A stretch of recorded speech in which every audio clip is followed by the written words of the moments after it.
That worked. Hello. That worked Hi. great. Hi, Eric. Hi, Mama. You want to get all sciencey today? That was crazy. You know, sometimes he'll just manifest stuff to, like, horse around. Oh, yeah. I don't see anything in his hands. He just looks like a tall Erik, lean. You can see his hands are exposed, like his skin color from his short sleeve shirt on. And he reaches back like this. And all of a sudden he's putting on a white scientist long coat. Lab coat? Yeah, so now he's all white up high and all the way down like he's wearing a dress. Oh, my He God. says he's ready. All right. Now there's a tie. Oh, he's got a tie on. Woo. Getting all formal on us. Should be a bow tie if you're a tree scientist. Done. It's blue now. The tie was like a reddish color, but the bow tie is more blue. Okay. All right, let's talk about space. What is space made of? The final frontier. No, here we go. Space, the final frontier. Who's that? That's Star Trek. Yeah. Captain Kirk, tell me more. You're very funny right now, Erik. Space is uncontainable. What? He says it goes on forever. Okay, but what is it made of? Wow. Your mind? Yes, it does. What there is left of it. He said, so you mean space as we view it as a human being? Because the way that we see it, there's a lot of empty space. Yeah, but I've heard that it's not really empty space. Yeah. You're telling me. Tell me about it then. What is it? He says the way that they label it is gray matter. Until we can understand human. You mean dark matter? Dark matter? Gray matter's in the brain.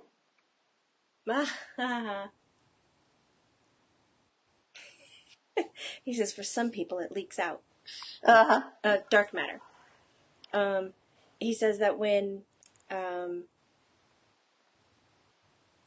humans, the human head starts to understand how to define dimensions, then we'll be able then to hold, I don't think that's a word, but equational value.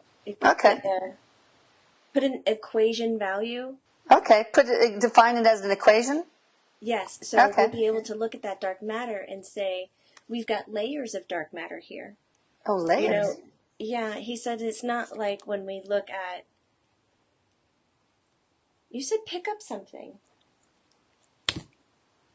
I got random stuff here. Oh, that is definitely random. Random. Like when we pick up this, we say, okay, here's the rabbit's head, and the rabbit head is holding space. It's holding, so everything inside of it is rabbit, rabbit, rabbit, plastic rabbit. And he goes, it's not like that, because inside of here is more dark matter. This is just holding one layer of the dimension. So if we were able to peel back the layer, the rabbit really wouldn't exist in this form. It would have a different set of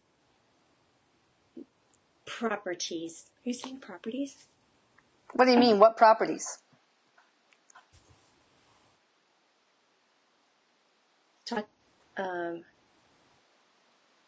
Vibrating strings. Oh, okay. He's still talking. He's not waiting for me. Slow down, buddy. Different energy. A different movement of energy, a different vibration of energy. Okay. Because beyond each layer, which we can call a dimension if you would like, if that helps you see it in your head, has different ranges of vibration. Similar to string theory. Okay. I can't remember the string theory. I have to look that up again, but yeah, it's fascinating. He said, so the whole discovery now with science and spirituality joining each other Mm-hmm. is going to be based on dimensional planes. A lot of people might take that as perspective. Mm-hmm. Once that's understood, he shouted out, "Watch out, time travel is coming." Oh boy. We're going to get ourselves into so much trouble doing that. I bet. Pretty much. Yeah, pretty much. So, so basically you're saying it's made of dark matter. Space is dark Space. matter. Yes. Okay. And are there multiple universes? Or are we the only universe? We're not the only universe. Oh, yeah? Are they parallel universes? Like, is a universe just like ours where Jamie and me and you are talking and...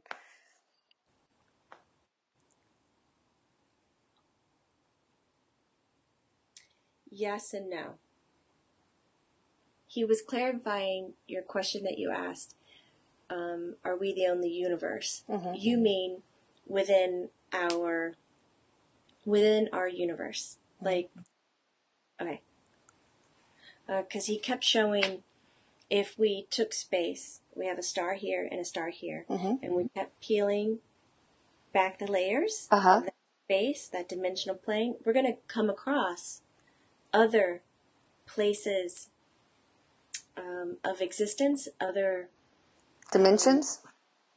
yes, because the way that we are measuring our space, the way that we are measuring what we perceive with our eyes is strictly limited to our five senses. Yeah. They're very, very limited to what we can do. But it's a great way of perceiving space, everything around us for this instrument, for this human instrument. Yeah. When we start looking for the truth, though, it gets quite confusing because you're going to want to not just use those five senses. We need to expand beyond that. He says to do that, it is to come up with a way of being able to perceive other dimensional planes. Mm-hmm. Whether that's through an instrument. And he says, I think it's going to get... I think it's going to get pretty freaky up here. Mm. When you say up here... Yeah, is it up? The dimensions, are they stacked? Yes. The universes, are they stacked? I mean, how do the Yes. universes fit in? They're all stacked. Are they swirled and stacked, or are they just stacked like a nice little Neapolitan ice cream sandwich? No. They're not stacked nice and neat. There's some, we'll call it loose ends, Mom, or a little bit of chaos. Mm-hmm. With that little bit of chaos, it's organized extremely well. So when What? you say That doesn't make stack, no sense. wait, blah, blah, blah, blah, blah, blah. When you say stack nice and neat, Mm-hmm. that doesn't cut it. Okay. When you say organized, that would cut it. And there is this sense of organized chaos. Okay. So when you talk about swirling, there's a kind of perfect swirl like you can do in a spiral. Mm-hmm. Or there's kind of that swirl that you do with Nestle Quick and milk. Right. Right. And it's all mixing, but it's touching each other and some overlapping, and there's different currents in different directions. Mm-hmm. But it's organized. Okay. Interesting. How many universes are there?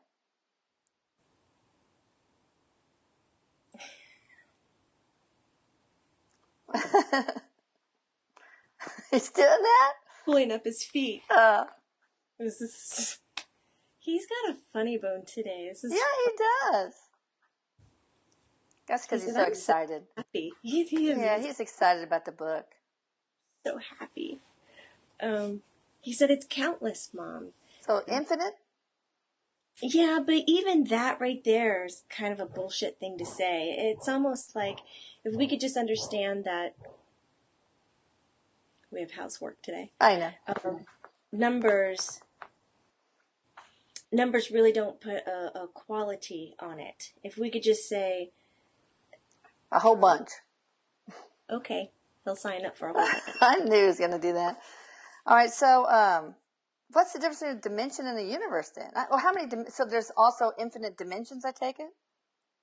What's the difference? I mean, not infinite, yes. but a whole bunch, whatever. Yes. Yes but to that. Yeah, what's the difference between a dimension and a universe? I don't get it. What's the difference between a Or is dimension there? and a universe?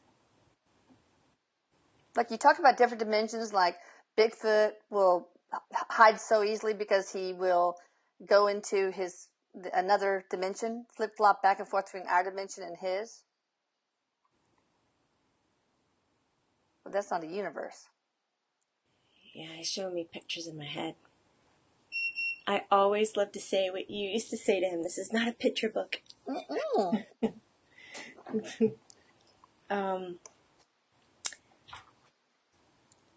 I'm going to do my best. Please ask questions if this doesn't make sense, okay?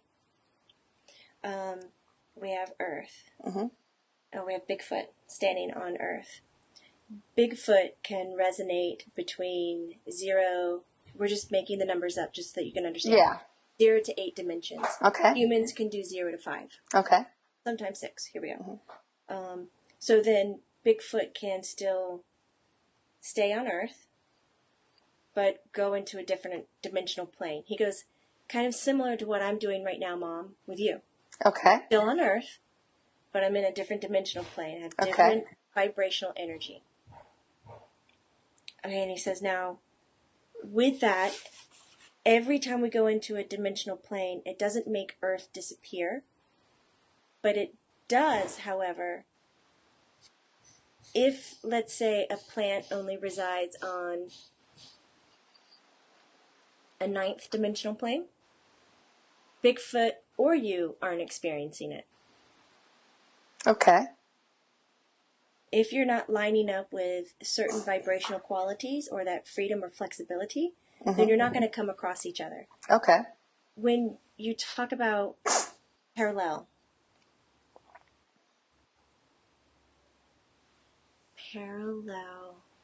universes, like when you make a decision, yes or no, one part of you continues into the yes outcome and one part of you continues the no outcome. Oh, that's quantum probabilities you're talking about. I'm glad you know these words. So when you make a decision,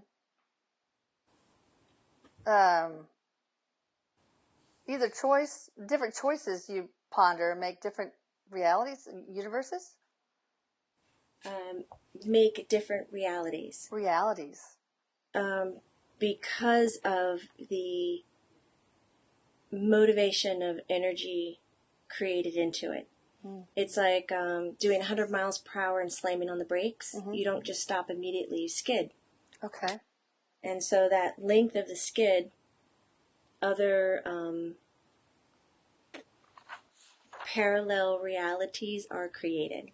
Okay. But that doesn't necessarily mean that a whole another Earth is created. Okay. A whole another Houston, Texas is created because that's where the decision was based. Okay. Wow. I don't really know where he was going with that. I kind of was getting caught up in it. Wow. That is deep. Man. So how are the universes structured? So they're well, we already talked about that. Do the universes, do they touch each other or ever merge with each other? If so, what happens? Touching butts. Sorry. Eric. You can't. What's in my head right now? I don't understand. There's no. He's like Eric. backing up. Touching butts. Touching butts.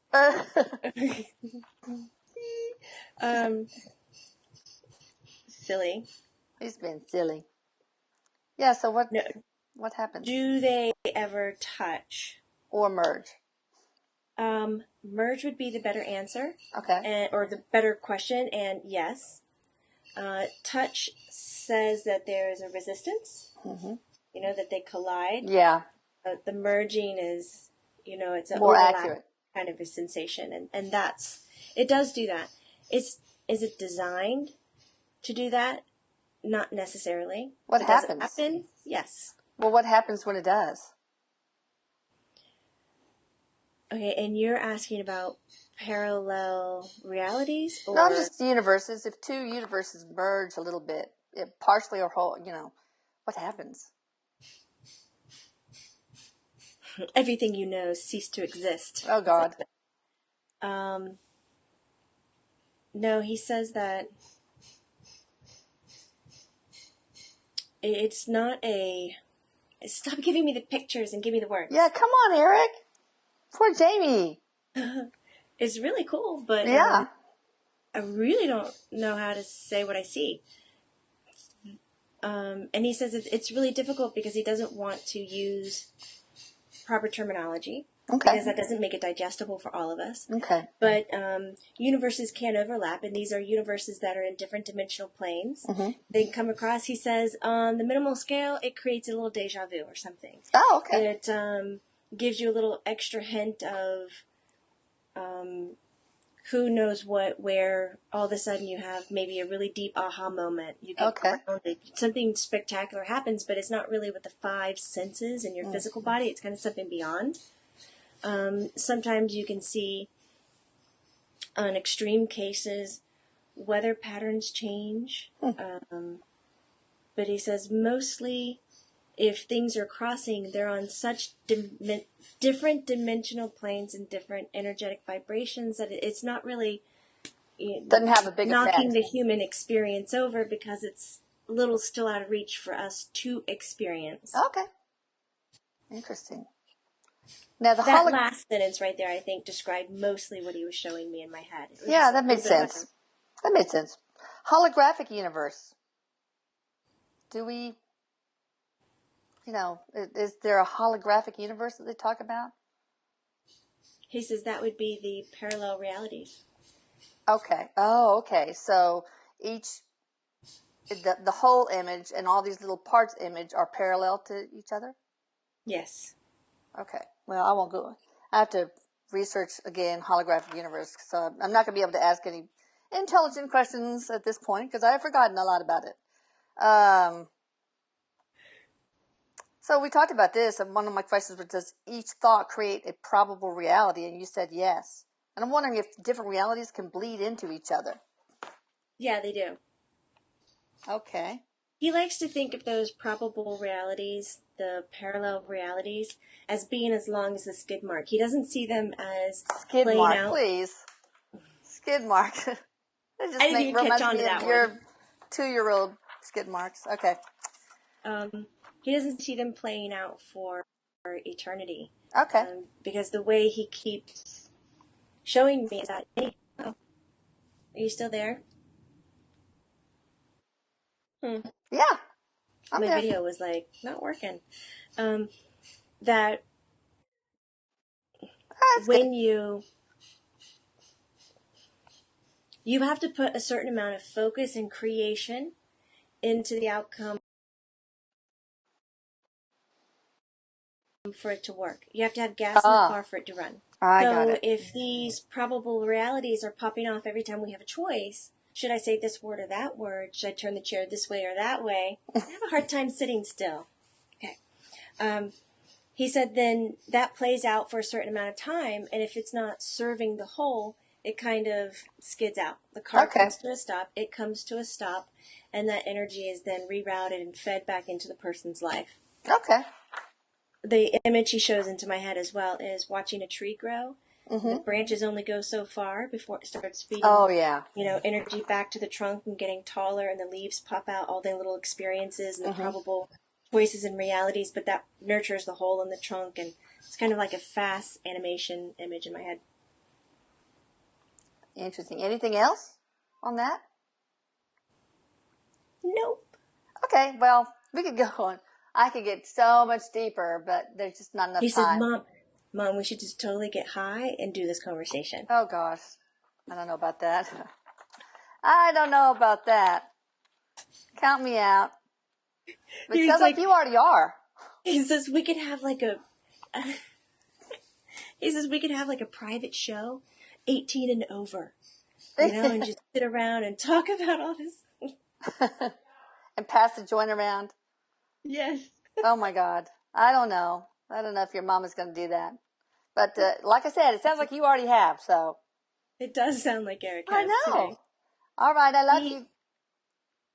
He says, I love you, Mom. I'm so happy. Thank you, everybody, for checking in. He's like, thanks for picking up the book. He's like, it's just fucking awesome. It is. It really is. All right. Bye. Bye, guys.